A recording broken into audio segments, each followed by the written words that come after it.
So, yun nga. Ano pala masasabi mo sa motor natin hindi sa previous? Goods na goods.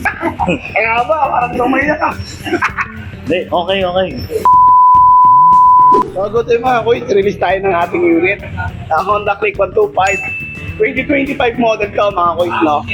Ito nga pala si Kuya. Pangalan pala ya? FJ, Palikan. Cubao. Saan mo pala ito dadalhin yung unit?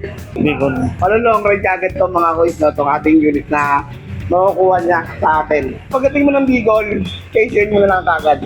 Bibigyan kita ng ng langis. Ayan. Ayan, bigyan natin siya ng Honda Blue Oil, and then gear oil, ayan.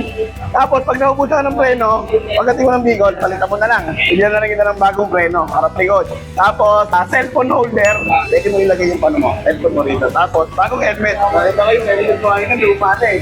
Dito ka tayo mga kuys, pag bumili natin ng unit, pera lang dadalhin mo, kabila ba na nagagamitin mo. Tapos yan, dito nga pala, meron tayo tinatawag na warranty. So tayo na mag-warranty, 3 months guarantee, 3 months free service. Basta pag nagkaroon ng problema yung motor, pwede mo yung balik.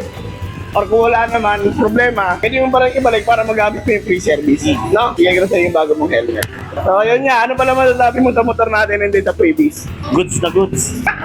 Eh nga ba, parang tumaya ka. Hindi, okay, okay. Yun nga, maraming salamat, no? At kami yung napili mong pagbila ng second-hand unit. May mag-shoutout ya. Shoutout sa One Light Tower sa Cubao. Mga trabaho namin, sir. Ayan sila kuya, ayan, pangalawang beses sa ating bumili. No? Ang mga naghanap nga pala ng second hand unit, siyempre quality at may warranty. NX Moto, check ka lang. Okay, Ska, maraming salamat ulit at ingat sa pag-uwi sa Bicol. No? Medyo pagod na tayo, kaya pause na tayo. Okay, at siyempre, alam niya na walang iba. NX lang, nakalaman, let's go.